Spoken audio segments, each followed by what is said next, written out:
Assalamualaikum dan salam sejahtera kepada barisan penil hakim yang arif, lagi bijaksana, guru-guru, rakan-rakan serta para pendengar yang dihormati sekalian.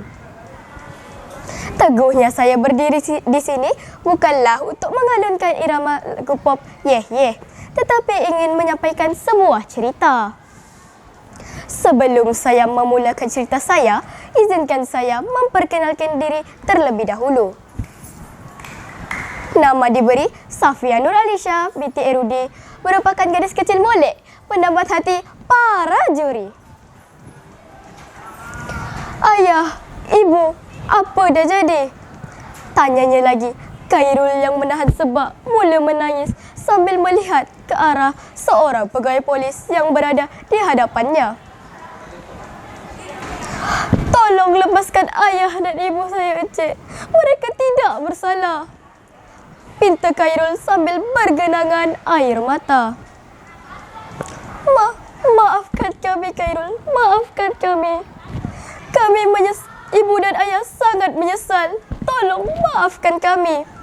Rintih Encik Rozman dan Puan Laila yang menyesali perbuatan mereka selama ini. Hadirin yang dihormati sekalian, begitulah kesudahan cerita yang bertajuk penyesalan yang akan saya ceritakan pada hari yang berbahagia ini. Khairul merupakan seorang murid tingkatan 2. Khairul mempunyai perwatakan yang ceria dan sangat mesra terhadap semua orang. Perwatakan Khairul sangat disenangi oleh guru-guru dan rakan-rakannya. Khairul merupakan orang berada. Dia tinggal bersama ayah, ibu dan neneknya di sebuah banglo kepunyaan ayahnya.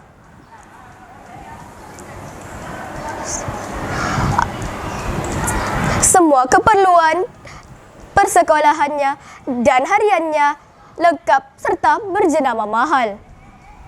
Ayahnya iaitu Encik Rozman dan ibunya Puan Laila mempunyai syarikat sendiri. Mereka hidup serba mewah.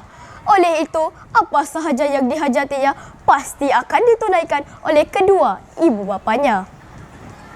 Nenek Khairul yang berumur 62 tahun juga sering memberinya wang saku. Khairul jaga dengan baik, seperti pepatah bagai menatang minyak yang penuh. Walau bagaimanapun, Khairul bukanlah seorang yang sombong. Dia mempunyai ramai kawan. Khairul sangat disayangi oleh guru-guru dan rakan-rakannya. Malah dia seorang murid yang pintar. Dia sentiasa menjadi tumpuan dalam kalangan murid di sekolahnya, bukan kerana kekayaannya, tetapi kerana kebaikan dan perwatakannya yang disenangi oleh semua orang. Setiap hari, Khairul akan dihantar ke sekolah menaiki sebuah kereta yang mewah.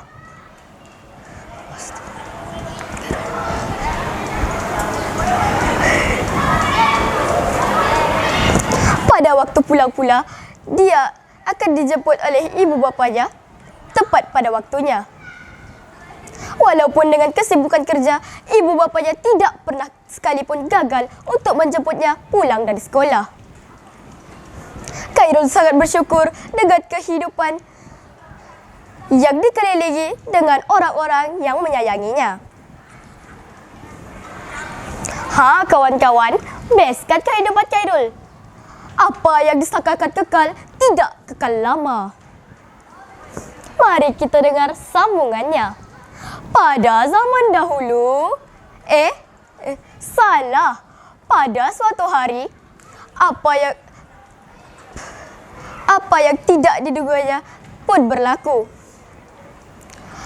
Seperti hari-hari sebelum, apabila lonceng tamat persekolahan berbunyi, kring, Khairul bergegas keluar dari kelas untuk pergi ke pagar sekolah kerana dia tahu bahawa ibu bapanya telah menunggunya. Khairul melihat ke arah jam tangan mahalnya yang terpasang elegan di tangannya. Jam menunjukkan pukul 1 petang. 30 minit telah berlalu. Mana ibu dan ayah aku ni? Sampai sekarang tak sampai-sampai lagi. Rungut Khairul yang setia menunggu. Mungkin ayah dan ibu sibuk agaknya, atau jalan tengah sesak, fikirnya sambil melihat kereta yang lalu lalang di hadapan sekolahnya. Selang beberapa minit, sebuah kenderaan berhenti di hadapannya. Maka keluarlah pemilik kenderaan tersebut. Guru kelas Khairul yang bernama Encik Yusof datang menghampirinya dan sambil berkata, "Khairul, mari cikgu hantar kamu pulang. Hari ini ibu dan ayah kamu tidak dapat menjemput kamu." Jelas Encik Yusof. Dalam keadaan keliru, Khairul pun berkata, "Tapi kenapa cikgu?" Encik Yusof terdiam seketika, sedang memikirkan jawapan yang sesuai bagi pertanyaan Khairul itu. Tadi nenek kamu ada menelefon cikgu, meminta untuk menghantar kamu pulang. Sambil menarik nafas, Encik Yusof menyambung lagi. "Sampai rumah nanti, kamu akan tahu jawapannya," kata Encik Yusof dengan nada yang sayu. "Mari naik kereta cikgu," sambung kata Encik Yusof lagi. Tanpa berlengah, Khairul pun berkata, "Baiklah cikgu," lalu menaiki kenderaan milik guru kelasnya itu.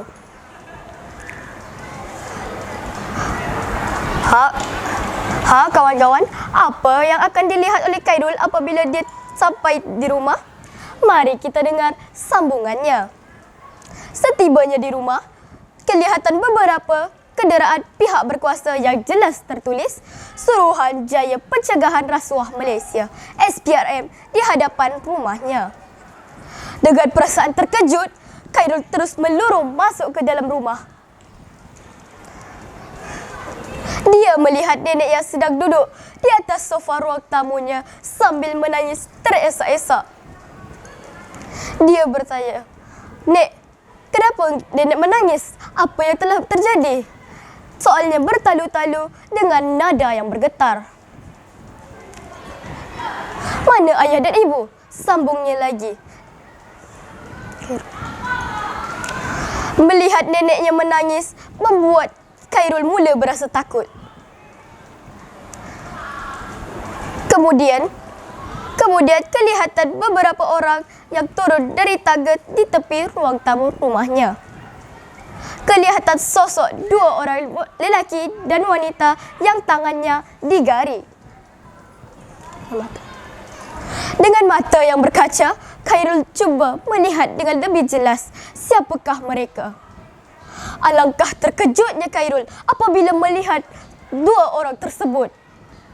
Tanpa berkata apa-apa, Khairul terus berlari menuju dua orang tersebut sambil berkata, "Ayah, ibu, apa telah berjadi? Apa telah jadi?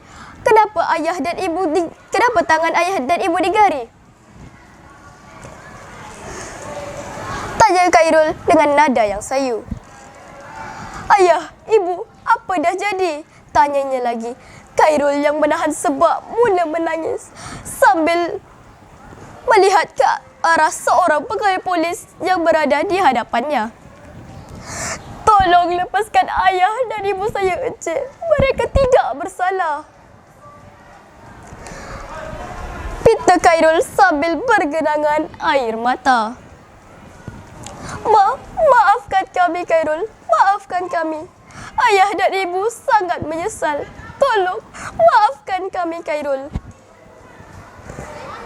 Rintih Encik Rozman dan Puan Laila yang menyesali perbuatan mereka selama ini.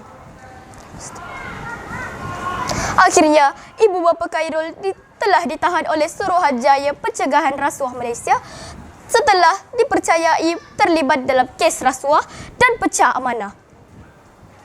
Hanya kerana menginginkan kemewahan dan kekayaan, mereka sanggup mengambil jalan yang singkat.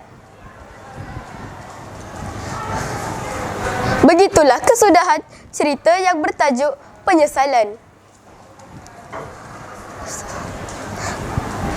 Oleh itu, jauhilah rasuah. Sesungguhnya rasuah adalah ibu segala jenayah. Rasuah perosak diri, bangsa, masyarakat dan negara. Rasulullah sallallahu alaihi wasallam bersabda, "Laknatullahi 'alar rashi wal murtashi." Maksudnya, laknat Allah kepada pemberi rasuah dan penerima rasuah. Riwayat Ahmad dan Ibnu Majah. Sebelum saya mengakhiri cerita saya, dengarkanlah pantun saya. Di hujung beranda menyantap keranji, sambil termenung ke pohon angsana. Rasuah dilaknat, cerminan keji. Kelak menyesal tiada guna. Sekian, terima kasih.